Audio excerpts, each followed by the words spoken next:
प्रधानमंत्री नरेंद्र मोदी आज आकाशवाणी पर मन की बात कार्यक्रम में देशवासियों के साथ अपने विचार साझा किए। प्रधानमंत्री ने कहा कि यह साल का पहला कार्यक्रम है। अमृत काल में नई उमंग और नई तरंग है। उन्होंने कहा कि इस साल संविधान और सुप्रीम कोर्ट की स्थापना को 75 साल पूरे हुए हैं। यह भारत के मजबूत लोकतांत्रिक व्यवस्था को दर्शाता है। प्रधानमंत्री ने भारतीय संविधान को जीवंत दस्तावेज बताया। उन्होंने कहा कि हमारे संविधान निर्माताओं के लिए प्रभु श्री राम का शासन प्रेरणा स्रोत रहा है। 22 जनवरी को देशवासियों की भावनाओं के अनुरूप अयोध्या में भगवान रामलला की प्राण प्रतिष्ठा की गई। मेरे प्यारे देशवासियों, नमस्कार। 2024 का ये पहला मन की बात का कार्यक्रम है। अमृत काल में एक नई उमंग है, नई तरंग है। 2 दिन पहले हम सभी देशवासियों ने 75वां गणतंत्र दिवस बहुत धूमधाम से मनाया है। इस साल हमारे संविधान के भी 75 वर्ष हो रहे हैं और सुप्रीम कोर्ट के भी 75 वर्ष हो रहे हैं। हमारे लोकतंत्र के ये पर्व मदर ऑफ डेमोक्रेसी के रूप में भारत को और सशक्त बनाते हैं। भारत का संविधान इतने गहन मंथन के बाद बना है कि उसे जीवंत दस्तावेज कहा जाता है। इसी संविधान की मूल प्रति के 3रे अध्याय में भारत के नागरिकों के मूलभूत अधिकारों का वर्णन किया गया है। और ये बहुत दिलचस्प है कि 3रे अध्याय के प्रारंभ में हमारे संविधान निर्माताओं ने भगवान राम, माता सीता और लक्ष्मण जी के चित्रों को स्थान दिया था। प्रभु राम का शासन हमारे संविधान निर्माताओं के लिए भी प्रेरणा का स्रोत था और इसलिए 22 जनवरी को अयोध्या में मैंने देव से देश की बात की थी, राम से राष्ट्र की बात की थी। साथियों, अयोध्या में प्राण प्रतिष्ठा के अवसर ने देश के करोड़ों लोगों को मानो एक सूत्र में बांध दिया है। सबकी भावना एक, सबकी भक्ति एक, सबकी बातों में राम, सबके हृदय में राम। देश के अनेकों लोगों ने इस दौरान राम भजन गाकर उन्हें श्री राम के चरणों में समर्पित किया। 22 जनवरी की शाम को पूरे देश ने राम ज्योति जलाई, दिवाली मनाई। इस दौरान देश ने सामूहिकता की शक्ति देखी। वहीं प्रधानमंत्री ने गणतंत्र दिवस की परेड पर चर्चा करते हुए कहा कि परेड में महिला शक्ति का प्रदर्शन अद्भुत रहा है। खेल पुरस्कारों में 13 महिलाओं ने अर्जुन पुरस्कार प्राप्त किया है। स्वयं सहायता समूह के माध्यम से महिलाएं कामयाबी की सीढ़ी चढ़ रही हैं। समूह की महिलाओं ने जैविक खेती और जैविक उत्पादों को बढ़ावा दिया है। प्रधानमंत्री ने समाज के उत्थान के साथ बहुत ही अद्भुत रही, लेकिन सबसे ज्यादा चर्चा परेड में विमेन पावर को देखकर हुई।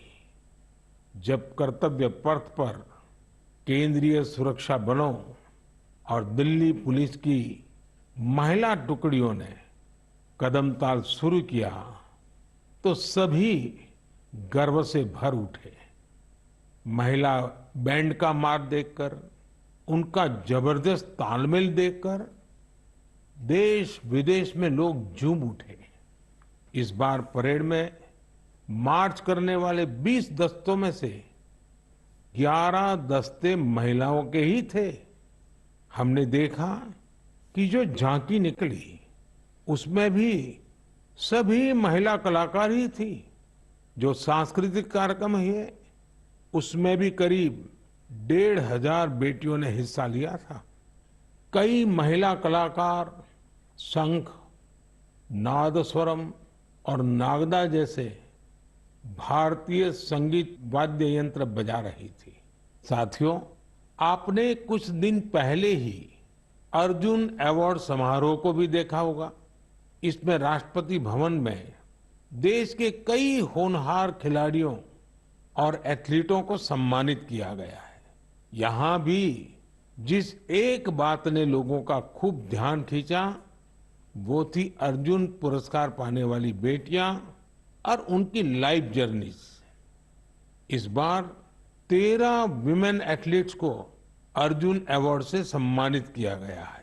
जहां महिलाओं ने अपना परचम लहराया है, वो है सेल्फ हेल्प ग्रुप।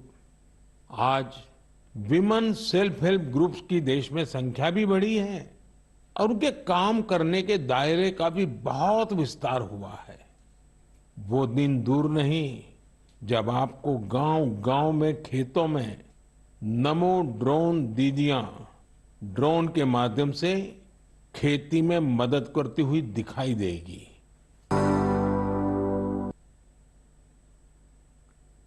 प्रधानमंत्री ने समाज के उत्थान के साथ दिशा देने वाली हस्तियों के बारे में बताते हुए कहा कि इस बार पद्म पुरस्कार पाने वाले व्यक्तियों ने लाइमलाइट से दूर रहकर अपने क्षेत्र में अनूठे कार्य किए हैं। वहीं उन्होंने अंगदान को लेकर कहा कि आज समाज में अंगदान के प्रति सकारात्मक माहौल बन रहा है। 3 दिन पहले जब देश ने पद्म पुरस्कारों का ऐलान किया है, तो मन की बात में ऐसे लोगों की चर्चा स्वाभाविक है। इस बार भी ऐसे अनेकों देशवासियों को पद्म सम्मान दिया गया है, जिन्होंने जमीन से जुड़कर समाज में बड़े-बड़े बदलाव लाने का काम किया है। इन इंस्पायरिंग लोगों की जीवन यात्रा के बारे में जानने को लेकर देश भर में बहुत उत्सुकता दिखी है। की हेडलाइन से दूर, अखबारों के फ्रंट पेज से दूर, ये लोग बिना किसी लाइमलाइट के समाज सेवा में जुटे थे। हमें इन लोगों के बारे में पहले शायद ही कुछ देखने सुनने को मिला है, लेकिन अब मुझे खुशी है कि पद्म सम्मान घोषित होने के बाद ऐसे लोगों की हर तरफ चर्चा हो रही है। लोग उनके बारे में ज्यादा से ज्यादा जानने के लिए उत्सुक है। साथियों, हमारे बीच ही कुछ लोग ऐसे भी होते हैं जो जीवन के अंत के बाद भी समाज जीवन के प्रति अपने दायित्वों को निभाते हैं और इसके लिए उनका माध्यम होता है अंगदान। हाल के वर्षों में देश में 1000 से अधिक लोग ऐसे रहे हैं जिन्होंने अपनी मृत्यु के बाद अपने अंगों का दान कर दिया। ये निर्णय आसान नहीं होता, लेकिन ये निर्णय कई जिंदगियों को बचाने वाला होता है। मैं उन परिवारों की भी सराहना करूंगा जिन्होंने अपने करीबियों की आखिरी इच्छा का सम्मान किया। भारतीय चिकित्सा पद्धति को लेकर प्रधानमंत्री ने कहा कि आयुष मंत्रालय ने आयुर्वेद, सिद्ध और यूनानी की शब्दावली का वर्गीकरण किया है। इसके तहत बीमारियों और उनके इलाज को लेकर कोडिंग की गई है। इससे मरीजों का बेहतर इलाज हो सकेगा।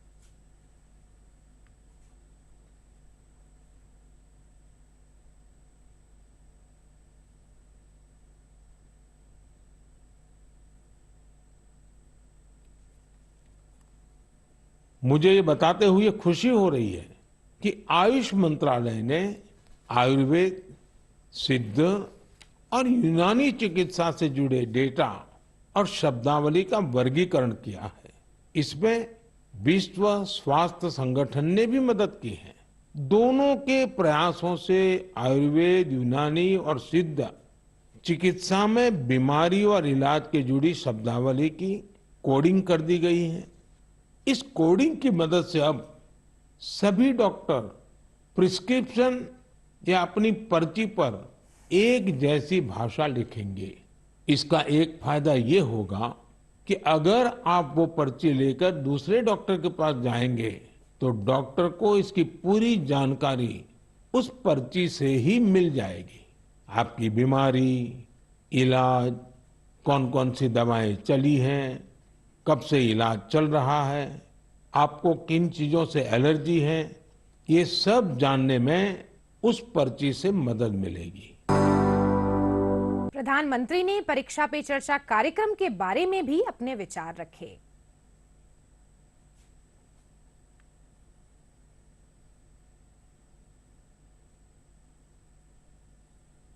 साथियों, कल 29 तारीख को सुबह 11 बजे हम परीक्षा पे चर्चा भी करेंगे। परीक्षा पे चर्चा का ये 7वां संस्करण होगा। ये एक ऐसा कार्यक्रम है जिसका मैं हमेशा इंतजार करता हूं। इससे मुझे स्टूडेंट्स के साथ बातचीत करने का मौका मिलता है और मैं उनके परीक्षा संबंधी तनाव को कम करने का भी प्रयास करता हूं। पिछले 7 वर्षों में परीक्षा पे चर्चा शिक्षा और परीक्षा से संबंधित कई मुद्दों पर बातचीत करने का एक बहुत अच्छा माध्यम बनकर उभरा है।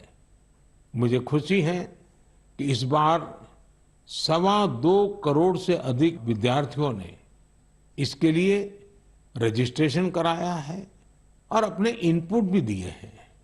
मैं आपको बता दूं कि जब हमने पहली बार 2018 में ये कार्यक्रम शुरू किया था तो यह संख्या केवल 22,000 थी। स्टूडेंट्स को प्रेरित करने के लिए और परीक्षा के तनाव के बारे में जागरूकता फैलाने के लिए बहुत से अभिनव प्रयास भी किए गए हैं। मैं आप सभी से, विशेषकर युवाओं से, विद्यार्थियों से आग्रह करूंगा कि वे कल रिकॉर्ड संख्या में शामिल हो।